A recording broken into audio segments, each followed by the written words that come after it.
Bonjour la belle diaspora, bonjour YouTube, j'espère que vous vous portez bien. Je me porte à merveille et je me sens forte pour raconter cette histoire que j'avais gardée pendant longtemps, que j'avais peut-être cachée, je ne sais pas, mais je me sens forte aujourd'hui pour en parler. Je me rends vulnérable aujourd'hui pour parler de cette histoire que j'ai vécue et qui m'avait terrassée pour dire la vérité, qui m'avait fait mal. À l'époque, quand je l'ai vécu, j'étais naïve, j'étais inconsciente, j'étais innocente. Je ne savais pas ce qui se passait, mais je savais que ce n'était pas normal. Si tu es nouvelle sur cette chaîne, sois la bienvenue. Ici, j'encourage et je booste les femmes qui vivent dans la diaspora. Je les encourage au niveau de leur état d'esprit, de leur santé mentale. Et je parle aussi de l'autonomie, l'autonomisation, cette responsabilité que nous avons de nous tenir fermes au niveau émotionnel, au niveau mental et de prendre nos vies en main afin de les réaliser. L'histoire d'aujourd'hui va peut-être aider quelqu'un, mais j'espère qu'elle va sûrement aider les femmes dans la diaspora. Tout commence quand j'arrive dans la diaspora dans l'année 2000. 2 ans plus tard, j'attends ma légalisation. J'étais dans une procédure de demande de permis de résidence, mais je devais attendre. Et pendant que j'attendais, je me débrouillais. Je recevais un petit subside de l'État, bien sûr, mais je trouvais que ce n'était pas assez parce que oui, je voulais continuer de vivre, je voulais continuer de subvenir à mes besoins, je voulais aussi continuer d'aider d'autres personnes. Donc, je cherchais des petits boulots. Je vivais à l'époque dans une grande ville, dans la capitale du pays. Je suis aux Pays-Bas, en Hollande. Je vivais dans la capitale. Et vous savez, dans toutes les capitales du monde, la vie est un peu difficile, je dirais même très difficile. Le transport, le logement, l'alimentation, tout est difficile, tout s'achète. Et à l'époque, quand on n'a pas encore un permis de résidence, on n'a pas aussi droit de postuler dans des entreprises. On n'a pas le droit de travailler formellement. Seulement dans le pays où j'habite, il est possible de se débrouiller un peu et de gagner un certain niveau de revenu qui n'est pas taxable, qui n'est pas imposable. Donc, les gens profitent de cette possibilité. Et donc, j'en profitais aussi seulement dans la grande ville. Ce n'était pas assez, je n'avais pas assez de boulot. La compétence est rude, même pour les petits boulots. C'est ainsi que j'ai une amie qui habite dans une ville plus petite et qui un jour me suggère de déménager, d'aller dans cette ville. Ce que je trouve très logique et pertinent. Je fais mes bagages et je vais dans cette petite ville. Quand je débarque, elle avait arrangé avec une famille que je pouvais louer une chambre dans cette maison-là. En guise de famille, c'était un couple. C'était juste un couple et ils avaient un chien, un gros chien. Voilà, c'était ça la famille. Et donc, je peux louer une chambre c'était une grande chambre, c'était pas une petite chambre, c'était une grande chambre qui était déjà meublée. C'était assez bien. Ça m'a donné du repos. J'étais contente d'être à cet endroit pendant que j'attendais mes papiers. Je trouve aussi facilement du travail dans cet endroit parce que pour dire la vérité, c'est une zone de riches, si je peux le dire ainsi. C'est une petite ville de riches, des personnes qui se sont accomplies dans la vie, beaucoup de retraités et beaucoup de jeunes personnes aussi qui travaillent dans des bonnes boîtes, qui ont des entreprises, une ville de riches, si je peux le dire. Et donc, c'est des gens qui ont besoin d'aide, qui ont besoin, qui ont compris qu'ils vont s'occuper des choses stratégiques et les petites choses opérationnelles dans la maison, ils ont besoin des gens pour faire les petits métiers, les petits boulots. Donc, je trouve facilement des petits boulots dans ces familles où je fais du babysitting, où je fais des répétitions pour la langue, les cours de français, et où je fais des ménages dans certaines familles. L'argent entre. Chaque mois, je travaille, chaque jour, je travaille dans une maison ou 2 maisons. L'argent entre. J'ai un revenu, je peux payer mon loyer sans problème, je peux m'alimenter, je peux même me vêtir, je peux aider d'autres personnes et je peux épargner un peu d'argent. 2 mois et demi, 3 mois plus tard, un soir, je suis dans ma chambre. Cette famille, ce couple m'invite. Moi, ma chambre était en haut, donc il m'invite, je descends au salon. Je me dis, qu'est-ce qui se passe? C'était très solennel. On offre le café, je bois à peine. Je suis toute oui, je veux savoir, est-ce que je vais perdre ma chambre? Qu'est-ce que j'ai fait? Et c'est là qu'il m'annonce ce qui allait se passer dorénavant dans cette maison. Quand j'arrive au préalable, on me dit qu'on va vivre comme une famille. Je peux regarder la télé, je peux partager la cuisine, tous les espaces, le jardin. Je peux faire comme à la maison. Bon, ce qui est vrai, c'est que de par mon éducation, je ne fais pas vraiment comme à la maison, mais je me sens un peu libre dans la maison. Et donc, ils décident, après leur analyse, ils décident et me disent qu'ils ont constaté que tout se passe bien pour moi, que je gagne assez d'argent et que, étant donné que je fais des ménages ailleurs, qu'ils ont décidé que j'allais commencer à entretenir cette maison, que c'est moi qui allais faire le ménage dans cette maison. Parce que le monsieur étant un entrepreneur, il est toujours parti, il sort toute la journée. La femme étudiante, elle sort aussi, ses études se font dans une autre ville, donc elle est partie tous les matins et revient le soir. Ils reviennent à des heures raisonnables, vers avant 19 heures. Qu'à cela ne tienne, c'est moi qui suis plus à la maison, parce que quand je sors travailler le matin, je reviens à midi me reposer et je repars dans l'après-midi. Donc, c'est moi qui allais sortir le chien à partir de ce jour. C'est moi qui allais balader le chien tous les matins et tous les soirs. C'est moi qui allais faire la cuisine tous les jours, même les week-ends. C'est moi qui allais faire le ménage, me rassurer que la maison est propre du bas jusqu'en haut. Et j'allais aussi participer aux achats, aux courses de la maison. Bien sûr que je le faisais déjà. Mais ce que j'ai constaté, c'est que il m'imposait un montant fixe que je devais donner comme ration chaque semaine. Et le constat que j'avais fait après, c'est qu'il n'y a que mon argent qui servait pour faire les courses de rations alimentaires. Pendant qu'il me l'explique, je ne comprends pas pourquoi. Le pire est que je ne pose pas de questions. Je ne leur demande pas pourquoi.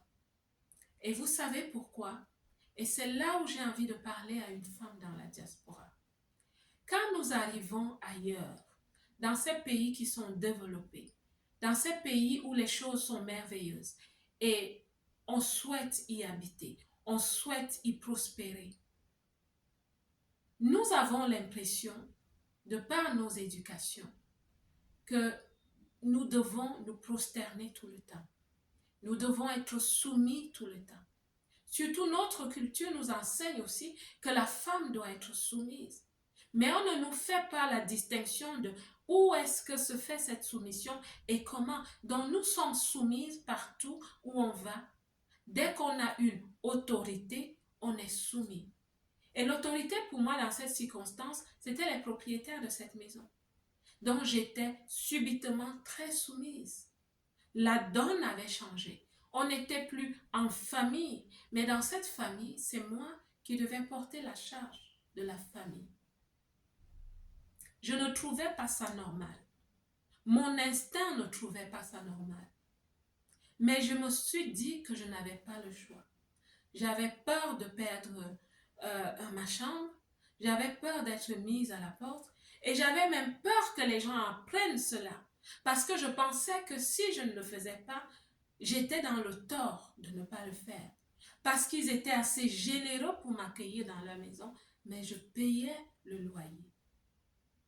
Et c'est parce que je payais assez bien le loyer et que je me comportais bien, j'avais une certaine discipline, une certaine excellence dans ma façon de gérer mes petites choses dans la maison, mes petits trucs dans le frigo et tout ça, qui se sont dit qu'ils pouvaient reposer sur moi parce que j'étais forte.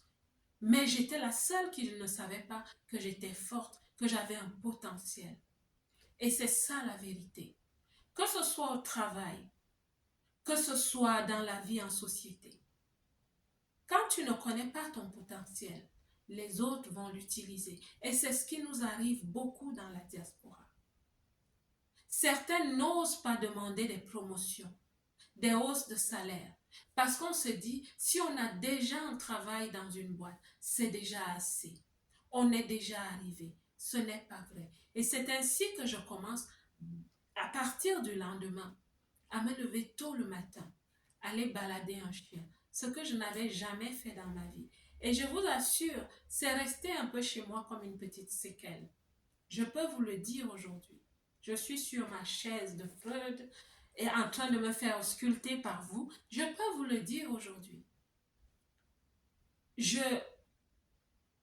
je ne sais pas si c'est une peur, mais je ne veux pas avoir un chien chez moi. Et je sais que cela est parti de ce moment-là. J'ai détesté balader un chien parce que je le faisais sous une certaine contrainte. Et on me demandait des comptes tous les jours, comme si c'était un bébé. Est-ce que tu as baladé le chien? Est-ce que tu l'as encore fait? Quand nous sommes arrivés, il était un peu pressé de sortir encore. Tu es sûr que tu l'as baladé aujourd'hui? J'étais sous une certaine domination. Et quand on allait faire les courses, je poussais le casse-dit, il m'accompagnait et il se rassurait que j'ai payé le montant à la caisse, parfois un peu plus. Et je rentrais à la maison. On rentrait, je rangeais les choses à la cuisine et je me mettais là à faire la cuisine.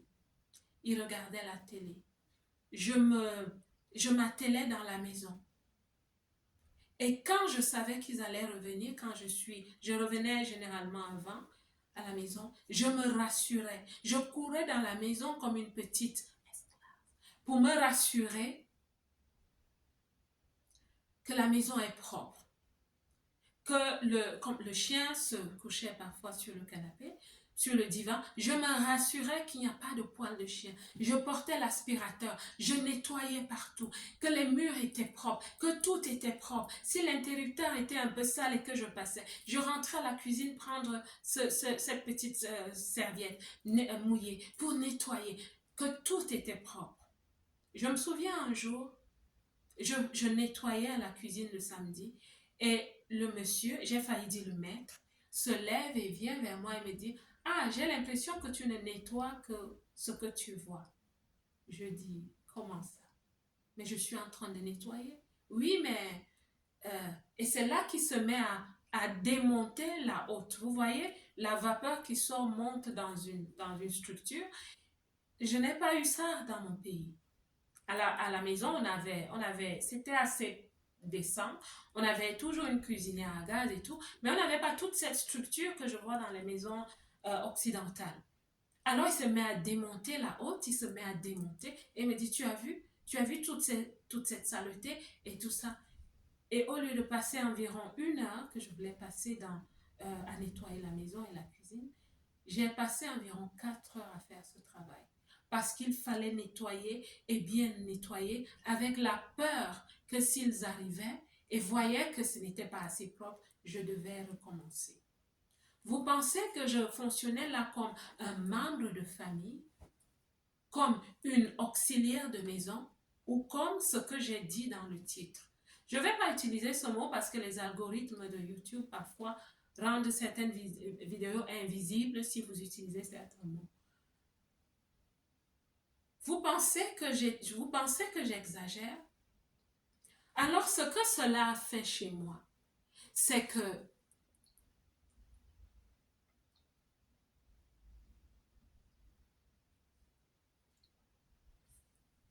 ça a développé chez moi le doute de moi, le doute de mes capacités, de mes compétences, de qui je suis. Je suis arrivée quand même avec un diplôme commercial. Ça veut dire que j'ai fait des études, que je suis structurée dans ma tête, que je sais analyser, organiser. Mais aujourd'hui, je me retrouve à non seulement faire les petits boulots que je fais, mais je le fais de façon consciente, sachant que je le fais pour m'intégrer un peu, connaître la société, mais aussi pour gagner de l'argent. Je le fais de façon volontaire. En même temps, je suis dans l'attente de mes papiers parce que je souhaite travailler en entreprise. Je souhaite ajouter de ma valeur de façon constructive.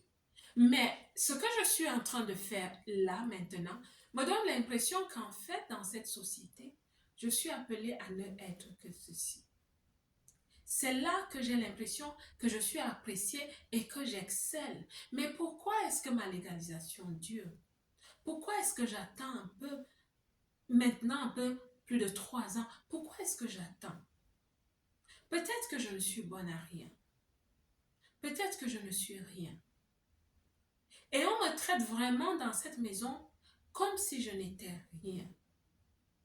La copine qui m'avait introduite était comme moi. Elle ne venait pas de mon pays, mais elle était comme moi, elle attendait sa légalisation. Elle vivait elle-même dans une maison, elle était très bien, elle était bien avec ses gens. Euh, mais pourquoi est-ce que moi j'avais cette expérience? Je commençais à douter de moi. Je n'avais plus assez l'estime de moi, la confiance en moi. Toutes ces choses commençaient à dégringoler.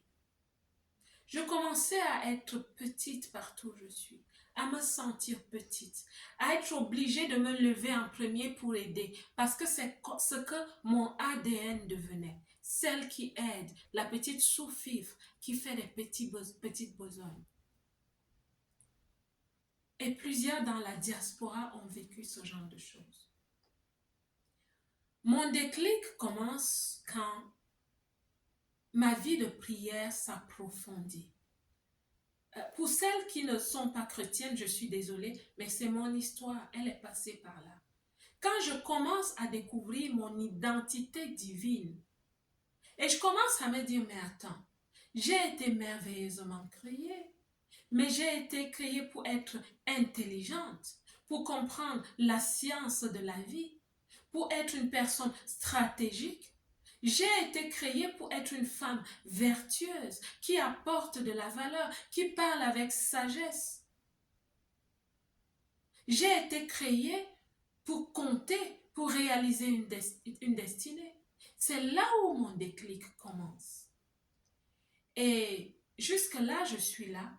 Et puis, pour un certain événement, je suis obligée de déménager. En fait, il devait reconstruire certaines choses dans la maison. Et je choisis cette occasion pour leur dire que je vais d'abord aller quelque part et peut-être je reviendrai. Bien sûr que je n'étais plus jamais revenue. Et c'est là où mon développement personnel a commencé. C'est là où j'ai commencé à m'interroger. Pourquoi est-ce que j'ai accepté ceci? Pourquoi est-ce que... Qui suis-je aujourd'hui?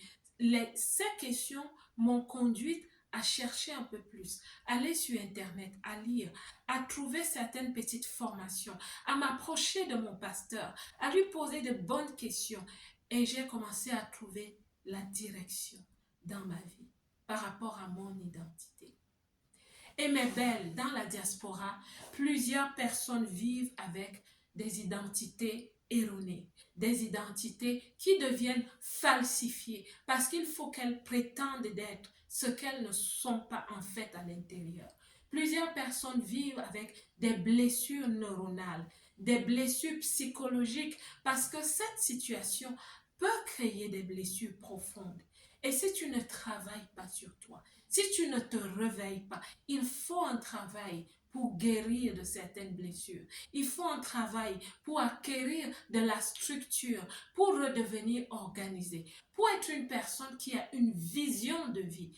À un moment donné, je n'avais plus de vision. Ma vision était floutée, mes rêves étaient abandonnés. Et c'est ainsi qu'on crée une collectivité de femmes qui viennent de ce continent d'où je viens, qui sont taxées d'une certaine façon.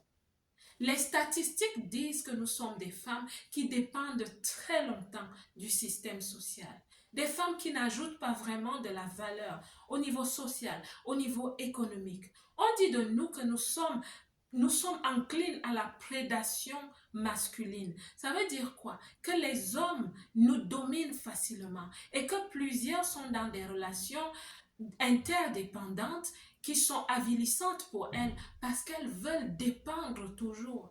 Pourquoi elles veulent dépendre? Parce qu'elles n'ont pas trouvé la force en elles de devenir des femmes autonomes. Je ne vous parle pas de féminisme parce que même une femme qui est en couple devrait apprendre à devenir autonome, c'est-à-dire que tu deviens 100% de ton identité divine et que tu développes des compétences intrinsèques et des compétences techniques où tu apportes de la valeur aux autres.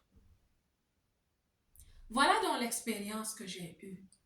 Et dans la diaspora, plusieurs personnes vivent des expériences très douloureuses, très difficiles.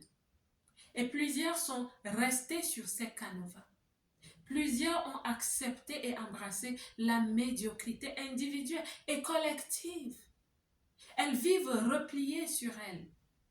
Elles ne peuvent pas vraiment vous parler de la vie sociale. Elles sont intégrées au niveau des papiers, de la législation administrative ou juridique, mais pas intégrées dans la société. Comment vas-tu réussir si tu n'embrasses pas la société? Si tu n'utilises pas les leviers de la société pour devenir la meilleure version de toi et briller?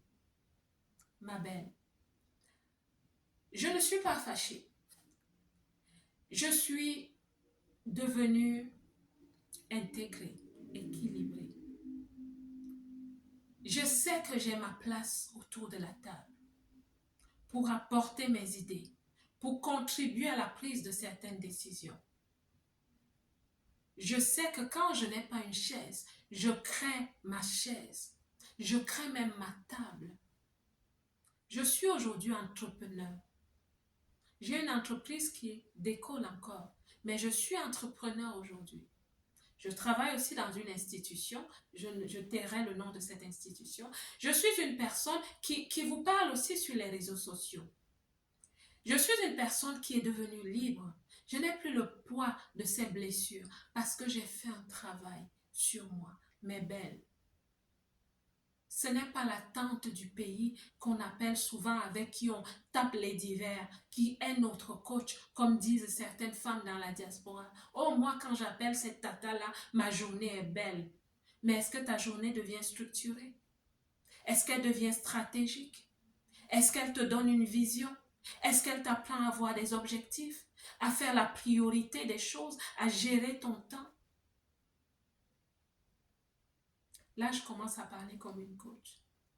Mais je suis venue pour dire que je suis un être humain et une femme dans la diaspora comme vous autres. Et que j'ai connu des situations. Celle-ci, c'est l'une parmi plusieurs. J'ai connu des situations qui n'ont pas été faciles. Mais on peut se lever. On peut briser les verrous de fer. On peut briser les plafonds de verre. Et on peut devenir la meilleure version de soi. On peut découvrir son don. On peut découvrir son talent. On peut se réaliser. Ma belle, je voulais partager avec toi cette situation, cette expérience. J'espère qu'elle va aider une autre. J'espère qu'elle va vous aider. Laissez un commentaire, dites-moi, est-ce que vous pensez que j'ai exagéré de penser que j'ai été cette? Est-ce que vous pensez que j'exagère? Est-ce que vous pensez que j'ai exagéré de dire que c'était une situation difficile? Laissez en commentaire ce que vous pensez. Vous pouvez partager votre expérience. Je vais désormais vous laisser un numéro de téléphone parce qu'il y a plusieurs qui essayent de me contacter. Il y a plusieurs qui me disent en inbox, peut-être parce qu'on se connaît sur Facebook, qu'elles essayent que je dois faire paraître un numéro de téléphone où les gens peuvent me contacter sur WhatsApp. Je vais le faire. Je vais vous laisser un numéro de téléphone qui est celui de la Belle Diaspora et vous pourrez me contacter si vous voulez causer avec moi. L'ambition est légitime, mes belles. L'ambition est légitime. C'est le titre de mon livre. L'ambition, ambition légitime. L'ambition est légitime. Je vous parlerai de ce livre un jour de façon plus exhaustive. L'ambition est légitime. Lève-toi, ma belle, et marche vers ton destin. La Belle Diaspora, que Dieu vous bénisse. Je vous aime.